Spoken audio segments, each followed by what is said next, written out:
춘천 한마음교회 정금주입니다. 저는 살면서 큰 고민이나 걱정 없이 살아왔어요.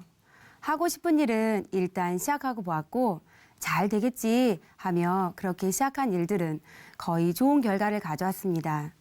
그렇게 좋은 게 좋은 거라 여기며 고민 없이 살다가 예수님의 부활 앞에서 인생 최대의 고민을 하게 되었고 신앙생활의 위기 가운데 있다가 부활하신 예수님을 만나 기쁘고 자유하게 살게 된 이야기를 나누려고 합니다. 저는 어렸을 적 참 가난하게 살았어요. 가마니 공장을 하시던 아빠는 생계를 꾸려갈 수 없을 만큼 술을 좋아하셨고 결국 공장 문을 닫아야만 했어요. 아빠는 술을 드시면 주정을 많이 하셨다고 해요. 엄마가 예배를 드리고 계시면 술을 드시고 교회에 와서 난동을 피우시곤 하셨대요. 제 이름이 금주인데요. 당시 엄마가 다니던 교회 목사님께서 아빠의 술주정을 보시며 저놈의 술 좀 끊으라며 제 이름을 금주라고 지으셨다네요. 그렇다고 금알금의 술주는 아니고요. 한자로 비당금의 여자 이름주, 비당 같은 여자랍니다. 아빠 대신 어려운 생활을 꾸려가야 하니 이것저것 가리지 않고 일을 하셨던 엄마는 생활력이 엄청 강하셨어요. 남자들이 하는 노가다 일도 하셨고 논일, 밭일 가리지 않고 하셨어요. 하지만 생활은 크게 나아지지 않았습니다. 그렇다 보니 초등학교 때 가정 형편상 학원을 갈 수가 없었는데 전 속셈학원이 너무 가고 싶은 거예요. 그래서 어느 날은 학교 앞에 대기 중인 속셈학원 차에 무작정 올라탔고 그렇게 그날 저는 학원에 다녀왔습니다. 너무 가고 싶어 하니 엄마는 원장님께 텃밭에서 키운 채소들을 주셨고 원장님은 몇 달을 공짜로 다니게 해주시더라고요. 제가 초등학교 3학년 무렵 제 인생에 큰 사건이 하나 일어났어요. 병원에서 류마티스 관절염이라는 진단을 받았고 두 다리가 구부러져 걸을 수 없게 되어 한 달간 입원을 하였으나 차도가 없었어요. 주변에서는 영양실조다, 병신이다 하며 말들이 많았어요. 그런 저를 보시며 엄마는 입술이 부르트고 위장병이 생길 정도로 걱정이 많으셨는데 저는 그렇게 크게 걱정이 되지 않았어요. 그러다가 저는 꿈을 통해 하나님께서 저를 치유해 주신다는 말씀을 받았고 꿈을 꾸고 난 후 즉시로 일어나 걷게 되었습니다. 제게 이 사건은 나와 함께 하시는 하나님이 계신다는 사실을 알게 해주었어요. 그래서 남다른 열심으로 신앙생활을 해왔어요. 대학원 때 1년간 해외로 견습 선교사를 갈 수 있는 기회가 있었어요. 인터뷰하는 날이었는데 저는 그날을 까맣게 잊고 있었던 거예요. 버스를 타고 학교로 가고 있는데 친한 언니에게 전화가 왔어요. 오늘 인터뷰하는 날인 거 아느냐며 어디쯤이냐며 순간 나 지금 옷도 대충 입었고 이미 버스도 타고 가고 있는데 일단 가자. 인터뷰하는 곳에 가니 견습 지원생들이 정장을 하고 와 있더라고요. 평상복은 저뿐인 거예요. 그런데 저는 그게 그렇게 신경 쓰이지 않았어요. 거기에 견습 지원생들은 가고 싶은 나라를 정해서 오는 거였어요. 다들 어디 나라를 얘기하더라고요.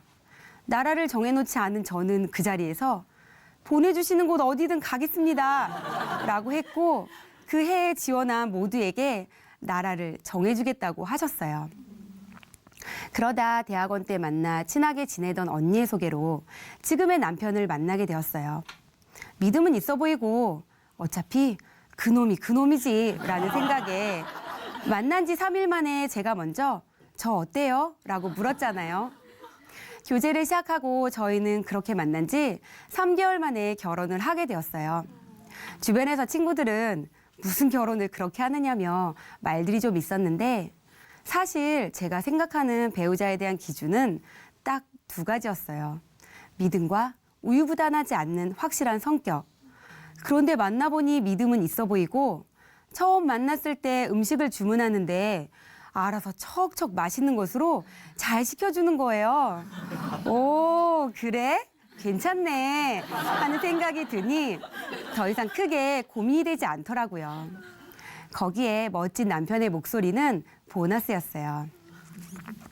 세상 말로 딸 둘 낳고 아들 낳으면 금메달, 딸 낳고 아들 낳으면 은메달, 아들만 둘 낳으면 동메달, 아들만 셋 낳으면 목메달이라는 말이 있어요.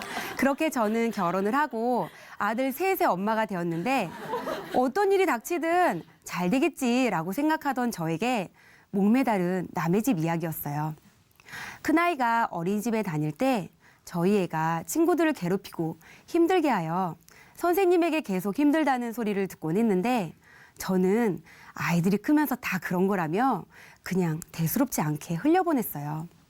물론 아이에게 주의를 주긴 했지만 자라나는 과정이겠지, 괜찮아지겠지라고 생각하며 심각하게 받아들이지 않았어요. 그러다 큰아이가 6살이 되어 유치원에 다니던 어느 날 큰아이 친구 엄마에게 연락이 왔어요. 참다 도저히 안 돼서 연락을 했다고 하더라고요. 유치원에서 자신의 아이가 무언가를 만들면 우리 아이가 와서 부수고 놀이를 할 수 없게 했다며 아이가 심한 스트레스로 병원까지 다녀왔다고 했어요. 이 얘기를 듣고 그냥 넘어가면 안 되겠다 싶어 잘 얘기를 해야겠다는 마음으로 그 엄마를 찾아갔어요. 마침 그 집에 다른 엄마도 와 있더라고요.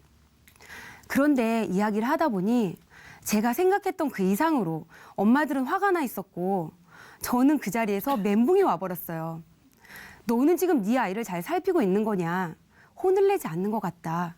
그냥 놔두는 것 같다. 라는 말들을 듣는데 무슨 소리를 하는 건지, 아이가 잘못하고 있는데 그냥 놔둘 엄마가 어디 있겠어요.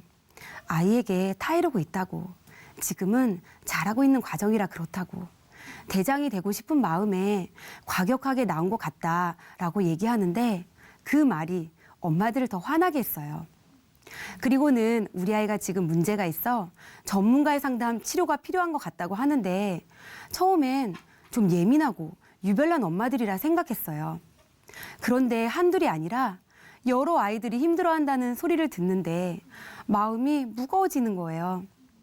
엄마들과 만난 후 집으로 오는 길에 큰아이를 보는데 화가 확 나면서 말은 못하고 혼자 꾹 참는데 그냥 서러움의 눈물이 나는 거예요. 운전을 하면서 엉엉 울었어요. 뒤에 있던 큰아이가 엄마 왜 그래? 엄마 왜 울어? 하는데 억장이 무너지니 아무 말도 할 수가 없더라고요. 아이의 문제 앞에서 내 힘으로는 아무것도 할 수 없는 상황이 되니 눈앞이 캄캄해지더라고요. 내가 문제인 거냐? 네가 문제인 거냐? 보이는 상황으로 저는 그날 완전 눌리고 말았어요. 우리 아이만 이런 건가? 내가 지금 아이를 잘못 키우고 있는 건가? 마음이 한없이 낮아지더라고요. 그러던 어느 날 일꾼 언니와 교제를 하다가 언니는 고린도 후서 13장 5절 너희는 믿음 안에 있는가? 너희 자신을 시험하고 너희 자신을 확증하라. 예수 그리스도께서 너희 안에 계신 줄을 너희가 스스로 알지 못하느냐. 그렇지 않으면 너희는 버림받은 자니라 라는 말씀을 하셨어요. 믿음 안에 있는가 확증하라는 말씀이 처음엔 뭘 어떻게 확증하라는 것인지 모르겠더라고요. 모태신앙으로 예수님을 믿는다는 것은 당연한 일이었고 아무 의심 없이 받아들여진 믿음인데 이것을 확증하라 하니 지금까지 생각하지 못했던 거였어요. 내 안에 당연히 예수님 계시지. 내가 지금까지 신앙생활 해온 지가 몇 년인데 그 확신 없이 지금까지 왔을까라는 생각을 했어요. 그런데 이 확증하라는 말씀이 계속 생각나고 난 지금 믿고 있는데 어찌하라는 건지 고민이 되기 시작하는 거예요. 예수님이 주인이라고 말하면서 아무 감각 없이 고개만 끄덕끄덕 하고 있는 저의 모습을 보며 답답함이 밀려오더라고요.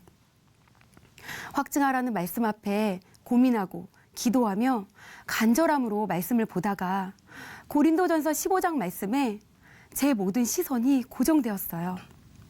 내가 받은 것을 먼저 너희에게 전하였노니 이는 성경대로 그리스도께서 우리 죄를 위하여 죽으시고 장사 지낸 바 되었다가 성경대로 사흘 만에 다시 살아나사 성경대로 예언대로 예수님께서 죽으시고 부활하셨다고 기록되어 있었어요. 아멘. 그리고 부활을 본 증인들이 있었어요. 게바에게 12 제자에게 500여 형제에게 그리고 바울에게 나타내 보이셨고 이들을 증인으로 세우셨어요. 그중 바울은 스데반이 순교할 때 그 현장에 있었고 예수 믿는 자들을 죽이려 했던 사람이었어요.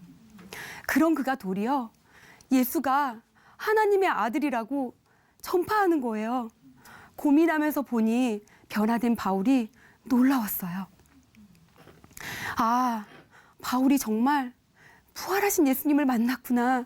아멘. 부활하신 예수님이 누구신지 알아버렸구나. 아멘.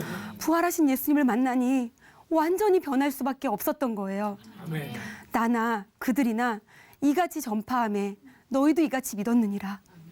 바울이나 제자들이나 부활하신 예수님을 전하였고 그들이 목격한 부활하신 예수님을 지금 나도 믿을 수 있게 해주신 거였어요. 아멘. 역사성. 이 세 글자가 제 눈앞에 찍히듯 선명히 떠올랐어요. 예수님의 부활이 정말로 역사였어요. 아멘. 이 땅에 예수님이 사람으로 오셔서 죽으시고 부활하신 것이 명확해지니 이분이 참 하나님이요 나를 지으신 창조주임이 보였습니다. 아멘. 그 순간 제자들이 만난 예수님, 사도 바울이 만난 그 예수님이 제 앞에 서 계셨습니다.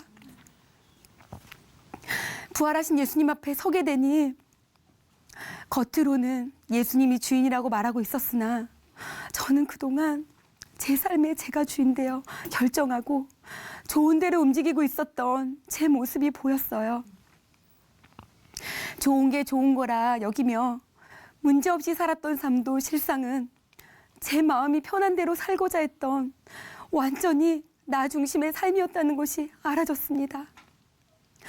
정말 바리새인과 같은 자였습니다. 입술로는 주여 주여 하며 주애를 한다고 내가 하는 일이 다 주를 위한 것이라 하였으나 내가 주인 되어 사는 나는 예수님과 상관이 없는 자였습니다. 예수님을 믿지 않고 제가 주인 되어 살아왔던 저의 실상이 정확히 보이니 회개할 수밖에 없었어요. 저는 예수님을 믿지 않고 제가 주인 되어 살아온 죄를 하나님 앞에 온 마음으로 회개하였습니다. 아멘. 그리고 저의 주가 되시기 위해 죽으시고 부활하신 예수님을 제 마음의 주인으로 모셔드렸어요. 아멘.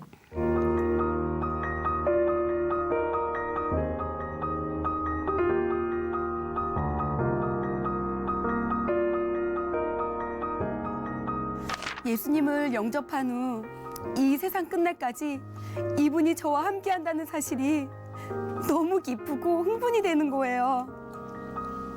그렇게 전능하신 주님과의 동행이 시작되었습니다. 절대 흔들릴 수 없는 확실한 증거, 부활이 있기에 어떠한 상황에서도 예수님이 저의 주인이심을 누리게 되었습니다. 아멘. 예수님의 부활로 모든 사람에게 믿을 수 있도록 확실한 증거를 주신 하나님께 너무나 감사합니다. 아멘.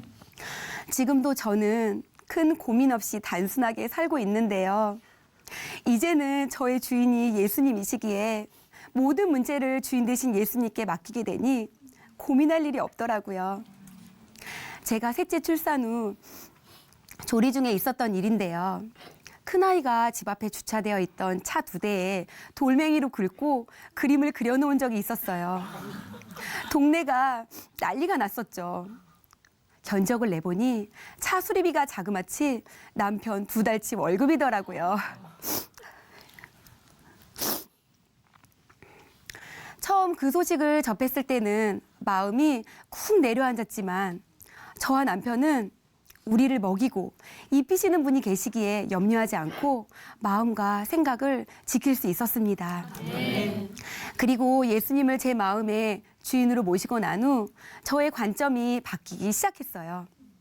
전에 큰아이 문제로 큰아이 친구 엄마들을 만났을 때 저는 그 엄마들의 마음을 헤아리지 못한 채 그저 아이들이 다 그렇게 자라가는 거라고 대수롭지 않게 여겼는데 그 당시 엄마들이 더 화가 났던 건 그런 저의 별 대수롭지 않게 여기는 반응이었을 거란 생각이 들더라고요. 그 당시 엄마들에게 사과를 하긴 했지만 어떻게 그렇게 심하게 얘기할 수 있을까 싶고 억울한 마음도 있었는데 부활하신 예수님 앞에 서니 우리 아이 때문에 힘들었을 아이들과 그 엄마들의 마음이 헤아려지며 진심으로 미안한 마음이 들었어요. 복음을 전할 때에도 전에는 사람들과 좋은 관계를 맺는 것이 먼저라 생각했어요. 그런데 복음 자체에 능력이 있음을 알게 된 지금은 만나는 사람들에게 담대히 부활하신 예수님을 전합니다. 예수님의 부활은 모든 사람이 믿을 수 있도록 우리에게 주신 증거이기에 쉽게 전할 수 있더라고요. 아멘. 아이들의 친구 엄마들을 만나거나 주변에 아는 사람들을 만나게 될 때마다 예수님이 부활하셔서 우리의 주인이심을 전하고 있는데요. 얼마 전 친한 언니가 힘든 일을 겪었을 때 어떤 말로 위로를 해야 하나 싶었어요. 예전 같으면 좋은 말로 위로해주고 잘 될 거라고 그 문제를 해결해 주시길 기도하자고 했을 텐데 이제는 문제에 집중하는 것이 아니라 언니의 가정에 예수님이 주인이시라고 언니와 언니 가정에 주인 되시기 위해 예수님이 죽으시고 부활하셨다고 복음을 선포했어요. 아멘. 그리고 얼마 후 부활하셔서 주인 되신 예수님을 붙들 거라고 메시지가 왔고 언니는 그 후 몸이 불편하신 할머니에게도 복음을 담대히 선포했다고 하더라고요. 저는 좋은 게 좋은 거였고 고민하지 않는 삶으로 겉으론 잘 살고 있는 듯 보였고 믿음 안에 사는 것처럼 보였지만 실상은 내가 주인되어 이 세상 풍조를 따라 살았더라고요. 아무리 문제가 없어도 예수님이 주인이 아니면 그것은 믿음 안에 있는 것이 아니었어요. 아멘. 이제는 나를 위해 죽으시고 부활하신 예수님만 붙들고 주 예수께 받은 사명, 복음을 증거하며 기쁘게 달려가겠습니다. 저의 주인 되신 예수님 사랑합니다. 감사합니다.